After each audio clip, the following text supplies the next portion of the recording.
បាទសួស្តីបងប្អូនទាំងអស់គ្នាចឹងយើងចូលដល់ step នៃការដាក់ពណ៌ទៅលើទម្រង់ក្អមចឹងជំហានដំបូង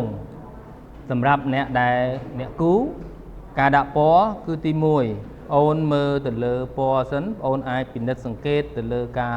ពណ៌ក្នុងទម្រង់ក្អមរបស់យើងទាំងអស់នេះតើ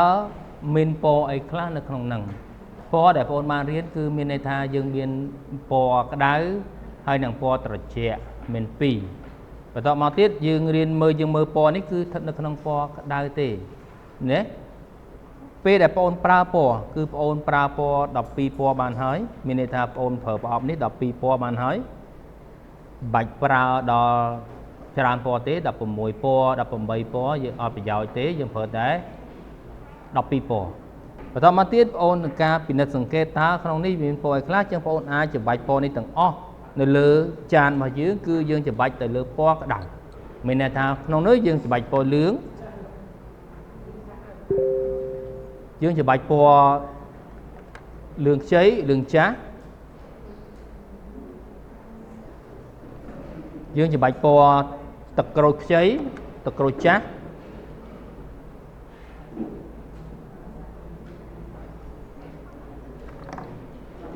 ពណ៌ក្រហមមិនទឹកក្រូចខ្ចីទឹកក្រូចចាស់ពណ៌ក្រហមយើងច្របាច់ពណ៌អូកពណ៌ពីរនេះលោកគ្រូសុំបញ្ជាក់ដែរមិញបើយើងច្របាច់អានេះហើយដាក់អានេះក៏បានដែរលោកគ្រូច្របាច់ខុសតុងបន្តិចណាអញ្ចឹងបងប្អូនអរគ្នាពេលច្របាច់នេះមុនមកបន្ទាប់មកច្របាច់ឲ្យមួយនេះបន្ទាប់មកបានដាក់ក្រហមដាក់ទឹកក្រូចដាក់ក្រហមបានយើងដាក់ពណ៌ធ្ងន់ឥឡូវលោកគ្រូច្របាច់ខុសមួយអញ្ចឹងបងប្អូននេះច្របាច់ឲ្យត្រូវពណ៌អញ្ចឹងលោកគ្រូច្របាច់ពណ៌អូកខ្ចីព្រោះវាបដិញតុងពីពណ៌លឿងយើងច្របាច់ពណ៌អូកចាស់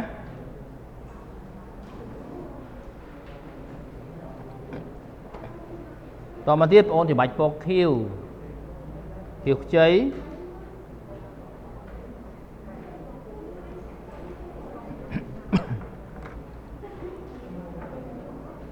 បងច្របាច់ពណ៌ខៀវចាស់ហើយនឹងពណ៌បៃតងចាស់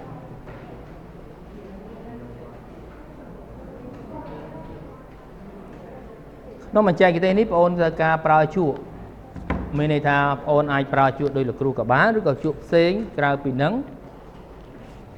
ទី1បងប្អូនអាចយកទំហំជក់មានន័យថាយើងអាចរៀងធំបន្តិចមានន័យថាយើងយកលេខ10លេខ8ហើយនឹងលេខ4យើងយក3ដើមមកប្រើបានហើយណាអញ្ចឹងពេលដែលយើងជួបបងប្រយ័ត្នទៅការទុកអានេះជ័រនេះកុំឲ្យវាបាក់ចុងជក់របស់យើងភាសាជក់យើងជក់ថ្មីអញ្ចឹងពេលនោះបងប្អូនទាំងអស់គ្នាអាចមើលទៅលើការប្រើពណ៌របស់លោកគ្រូទី1ពេលដែលយើងប្រើពណ៌ទៅលើក្នុងពណ៌លឿងខ្ចីលឿងចាស់ពណ៌ទឹកក្រូចទាំងអស់នេះយើងធ្វើទៅលើតុងពណ៌មានន័យថាបងប្អូនទាំងអស់គ្នាអាចប្រើជក់ទាំង3នេះយកមកប្រើអញ្ចឹងជក់ទាំង3នេះគឺទាំងអស់គ្នាអាចធ្វើជំហានដំបូងបងអាចលាយតុងពណ៌នៅក្នុងនេះបាន6តុង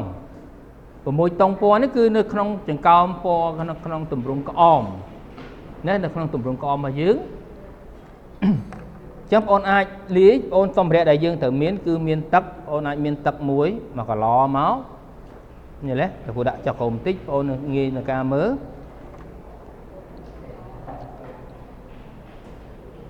អញ្ចឹងលោកគ្រូនឹងដាក់លើមួយនេះទៅលើការដាក់ពណ៌ក្អមទី1បងប្អូនអាចដាក់ទៅលើតុងពណ៌អ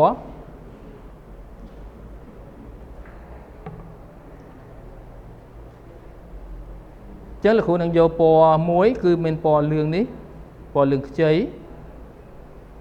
ពណ៌ទឹកក្រូចពណ៌លឿងចាស់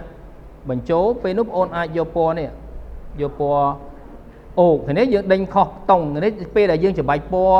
មកបែបអញ្ចេះដៃយើងរត់មកអញ្ចេះរត់ចេះរហូតការរត់ពណ៌បែបអញ្ចេះរហូតតែបើបងប្អូនច្របាច់ពណ៌នេះម្ដុំច្បល់ពេញហ្នឹងជើងដៃយើងរត់អត់ត្រូវពណ៌ទេលោកគ្រូសុំបញ្ជាក់ចំណុចហ្នឹងអ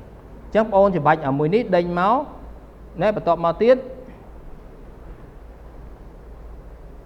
យើងយកពណ៌អូកនេះចូលបន្តិច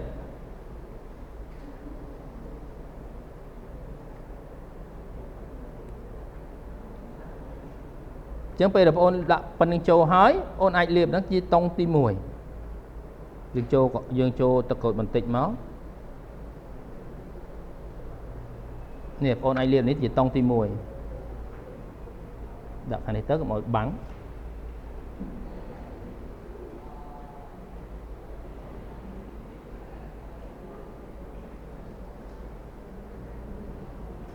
P đây là dương từng ông này đã po ôn từ ca đăng đái ta cả đá dương cả đá ấy liền dương đại lơ cả đá ram cầm lăng tắc bao dương cầm đại tràn P mà dương đặt cái núi mưa khơi cả đôi khi đai ta mà ôn đại lơ cả đá po tắc ở nó ở chỉ bài hà tết bận tái phải giặt tiên kế cứ po đỏ đá bị bắt phần lư chân po đại sát cứ phần lư này cả đá mà bị sát muối là của bàn ở đây muối hái chứ là của bàn thêm tông môi tiết ở việt ngốn chứ là của vô po ốc này bàn chố nè po ốc này bàn chố là của bàn chố tập cột bàn tích bàn chố bằng cỏ ho bàn tích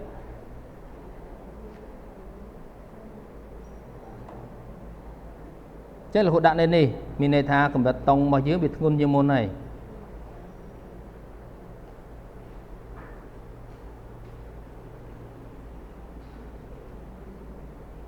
นี่โดยยังเตะปอยังต้องออกนี้โดยยังปอดอกนี่อาจเตะปอบ้านแต่เลอกามนหนึ่งจับดาวดักเลือหมดเดลใบยืงปีใบโอนอาจโยนขนมกลมรัดนี่ดอกเดลยืงไปโจแต่เลือปอไอ้ยืงจับดาวไปโจปอกระหอมโจเฉินยังนั่งที่เตี้ยเหมือนกระหอมยังดักติดจังยังโจกระหอมโจนี่ดักปอกระหอมโจติดมายังดักเอานี่โจติดได้ពេលនោះយើងអាចបញ្ចូលពណ៌អីយើងអាចបញ្ចូលពណ៌ក្រហមឲ្យច្រើនតិចចុះកន្លែងហ្នឹងនៅក្រហមតិចឲ្យយកខៀវបន្តិចណាយើងដាក់ខៀវមកចុងជក់បន្តិចមកអញ្ចឹងពេលនោះវាអាចប្រែប្រួលយើងអាចលាបនៅក្នុងតុងនេះបាន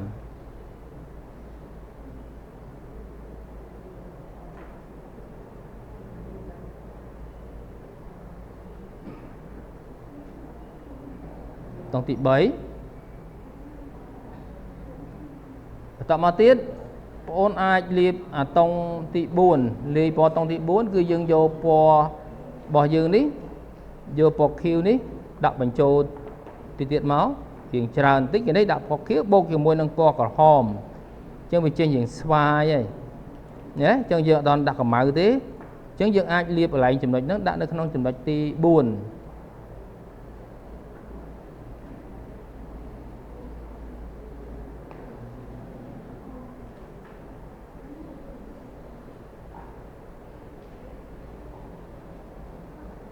ចឹងពេលបងប្អូនទាំងអស់គ្នាបានដាក់ចំណុចទី4ហើយបងប្អូនអាច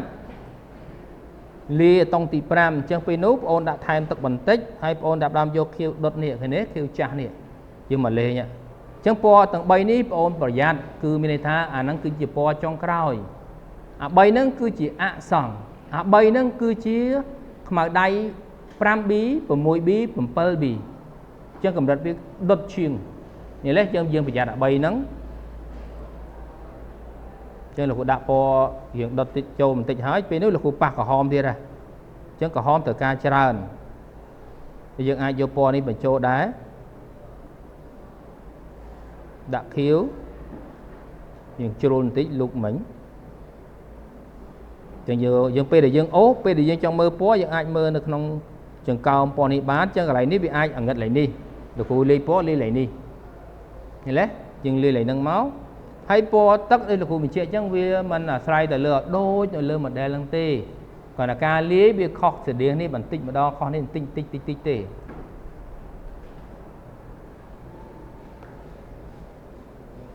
គ្រូចូលអុកនេះចូលបន្តិចដែរនេះលោកគ្រូលាបនៅក្នុងខាងនេះ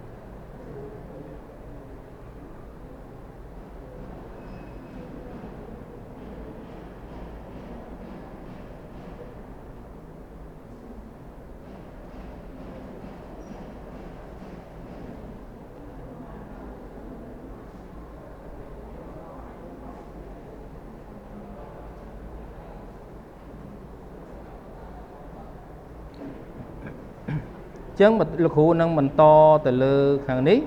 លោកគ្រូបញ្ចូលពណ៌បៃតងចុងក្រោយពណ៌បៃតងវាជាជំនួសពណ៌អសង្ឃ បានវាចំនួនពណ៌ដល់អក្សរអញ្ចឹងបងប្អូនអាចទាំងអស់គ្នាអាចដាក់ពណ៌ហ្នឹងនៅចុងមួយនេះពណ៌បៃតងនេះគឺជំនួសឲ្យអក្សរនៃពណ៌របស់យើង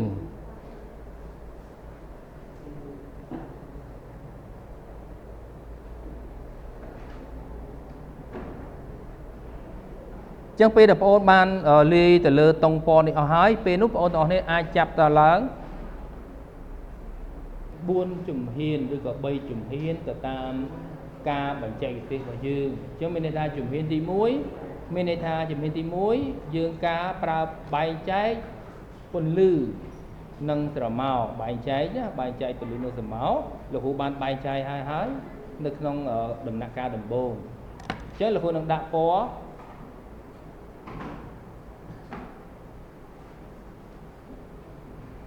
ទី1យើងអាចយកពណ៌លឿងនេះប៉ុន្តែបងប្អូនប្រយ័ត្នពណ៌ឃើញទេលោកគ្រូជក់លោកគ្រូនៅជាប់ពណ៌នេះចឹងវាកម្ៅចេញកម្ៅមកប៉ុន្តែវាជាបញ្ហាចោលទេយើងដាក់ពណ៌អុកនេះបញ្ចូលយើងដាក់ពណ៌ទឹកក្រូចបញ្ចូលដែរ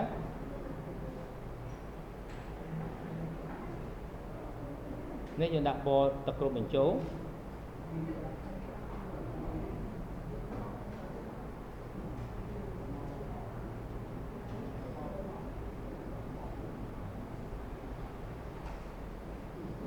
ចឹងពេលដែលបងប្អូនទាំងអស់គ្នាបានដាក់លាយពណ៌នេះគេហៅថាពណ៌តុងនេះបើទី1របស់យើងគ្រាន់តែគូដាក់ធ្ងន់ជាបន្តិចយល់ទេយើងដាក់ធ្ងន់ជាបន្តិចតែប្រើវាក្នុងកម្រិតតុងពណ៌ស្រាលពេលដែលបងប្អូនចាប់ដាក់ពណ៌បងប្អូនអាចបែងចែកតុងតើយើងប្រើបច្ចេកទេសពណ៌ស្ងួតឬក៏ពណ៌សើមអញ្ចឹងលោកគ្រូធ្វើបច្ចេកទេសនេះគឺបច្ចេកទេសពណ៌ស្ងួតទេមិនពណ៌សើមទេដោយសារលោកគ្រូដាក់តុងមកតុងយកហ្មងយល់ទេអញ្ចឹងទី1លោកគ្រូនឹងមើលទៅលើចំណុចមួយនេះមុនគេចឹងកម្រិតនៃការប្រើពណ៌យើងអាចបែងចែកចេះលោកគ្រូសុំបកក្រោយបន្តិចលោកគ្រូលាយពណ៌ទុកមួយលោកគ្រូនឹងលាយពណ៌ទុកមួយទៀតពណ៌តុងទី2ពណ៌មួយនេះ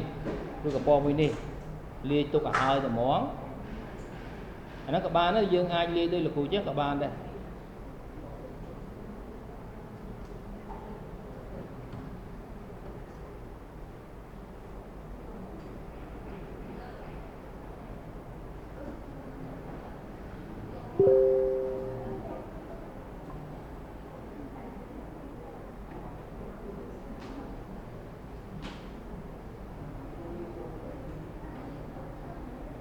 នេះពណ៌តុងទី2របស់យើងណាតុងទី2វាធ្ងន់ជាងមុនអញ្ចឹងជំហាននៃការលោកគ្រូប្រើអាទី1នេះលោកគ្រូលាបនៅក្នុងចំណុចនេះមុនគេ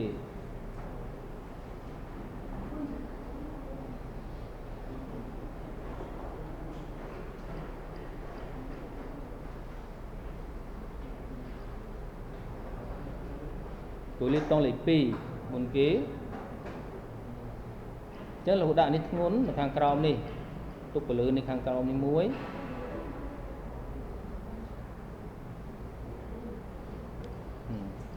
ចឹងពេលដែលបងប្អូនដាក់ហើយបងប្អូនអាចធ្វើទៅលើស្រមោលមានន័យថាយើងអាចយកតុងទី3លោកលាយនៅក្នុងនោះនេះតុងទី3ដាក់នៅចុងនេះចុះ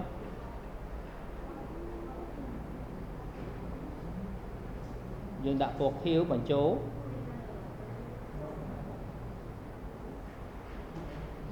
ទៅស្រមោលវាឲ្យហើយអញ្ចឹងពេលនោះយើងមើលកន្លែងណាដែលវាធ្ងន់មានន័យថាកន្លែងនេះធ្ងន់យើងអាចដាក់កន្លែងនេះបានមួយនេះកន្លែងនេះណាគ្រូចង់បញ្ជាក់កន្លែងនេះនេះកន្លែងចំណុចនួយនេះ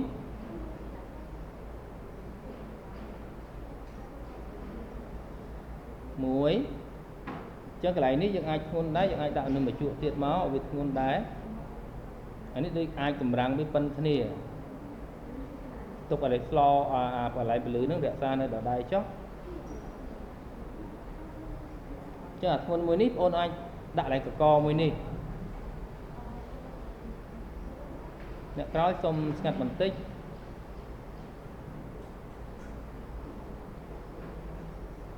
យើងដាក់ស្រមោលបែបអញ្ចឹងមកអញ្ចឹងយើងអាចលាយបែបអញ្ចឹងកន្លែងណាស្រមោលបងប្អូនអាចធ្វើស្រមោលឲ្យហើយមកមានន័យថាអានេះក៏ស្រមោលដែរលោកគ្រូដាក់ឲ្យហើយត្មងទៅនេះយើងដាក់ខៀវបញ្ចូលគ្នាមកយើងដាក់ស្រមោលនេះឲ្យហើយ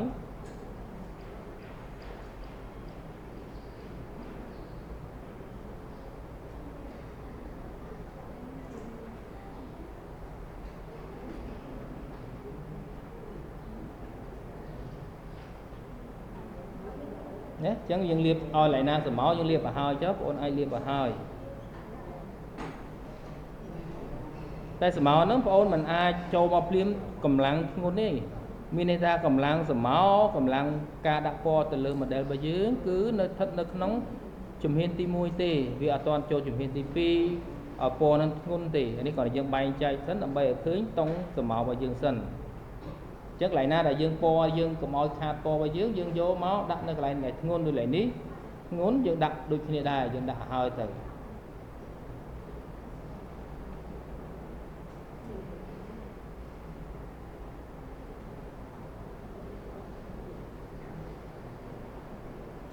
đã hỏi máu chẳng pi là dương đặt dương mua là hai đại dương đặt sờ máu nó nghi xuống nâng ca đặt po chẳng pi là con vô po sra nó dương mặt phớ chìm po bao dương chìm pin là bông mặt phớ dương phạt với tông với bao dương bên đây tháp bên lư bên đây chuồng khăn đi nè bên lư bên chuồng khăn đi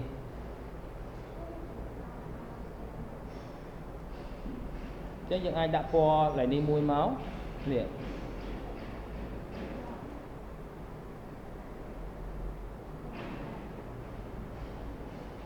chẳng lại ní bị mù tông bị mù nhưng ai ôn nó này ai đặt bài chẳng máu phải đấy bây giờ ôn đã có với lại nó bị hiện sao ôn để thuê lươn mình tách tại sao đại vì lươn mình tách tại sao tái vì sao bị ai đi cả vào dương chứ ôn đã tịnh đòn máu lại nó cả bá thấy lại nít tông biết đâu là muốn là chân bạch như trời đó nhưng ai lipo nó là hai từ món nhưng ai lipo mùi ní bô chỉ mùi nồng po ní ở ngốn nét bô ngôn tơ từ món bô chỉ mùi po cả hòm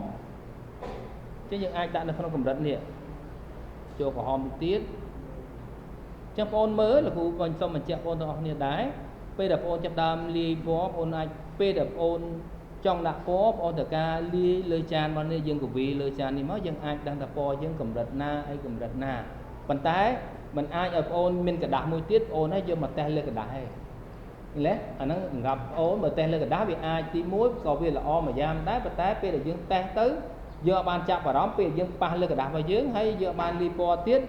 trụ giờ để po giờ đã lớn nít trong việc khôi từ lứa ở bên ta việc bắt po là dương trong bàn là của trong bị chạy chừng đấy nằng tuy nhiên đã po ngốn tập máu là của đường do po đợt nít po tông này liên li hai mình nít dương đã bị trâu này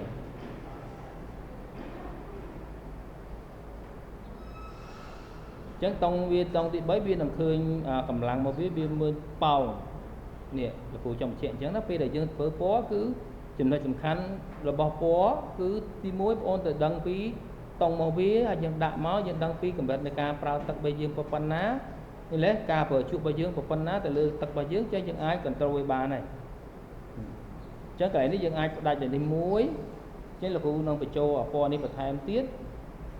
nhờ dân cho thay điện máu chừng cho về tình đó cầm mà tiết ôn ai cho po đại sra nhưng ai cho po sra ní bộ bản chỗ nên những ai đã po chết lương mình tôm một tịch đá nhưng ai liệp cho tịch mà nó bên đang sớm nhưng ai bị cho ba là nó chiêm chạy tiếp po sớm là khang lớp pe khác là của po ngột pe khác riêng ai của po 8 từ 8 cái lại thì sạ bao nhiêu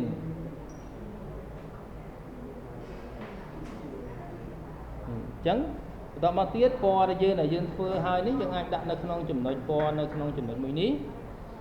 nè lại nè những ai đặt po dương li po ngôn tịnh là hai cả bán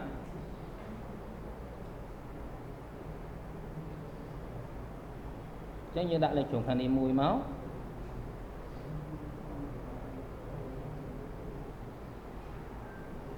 bây giờ ôn chập đam đi đặt sầm máu muốn ôn nghi xuống cái đấy như vậy thì dân đặt po mà cho ăn thêm máu bí miên tông sầm máu hai sẹt sầm máu thầy dương phơi mùi tiết là côនឹងកប់តាពណ៌តង់ពណ៌យើងអាចឃើញវាចេញរំលេចវាចេញមកហើយ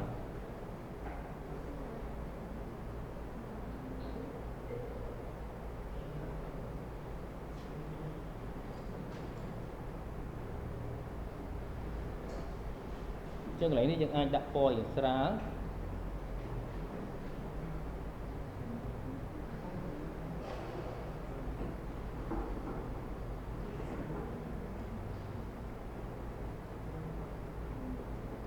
bạn chẳng máu ở hàng lưới này có dương ai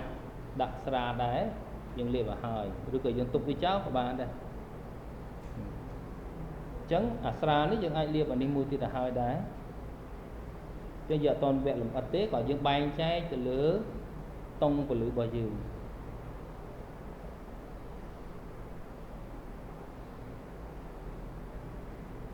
này bay chơi tông của lưới bò dừa ok chấn anh ấy dương ai tục với lư của bá rất là dương chạm thực cao của bạn rất là dương liệp chào chứ các bạn nó vừa biết tiệt tông ra thì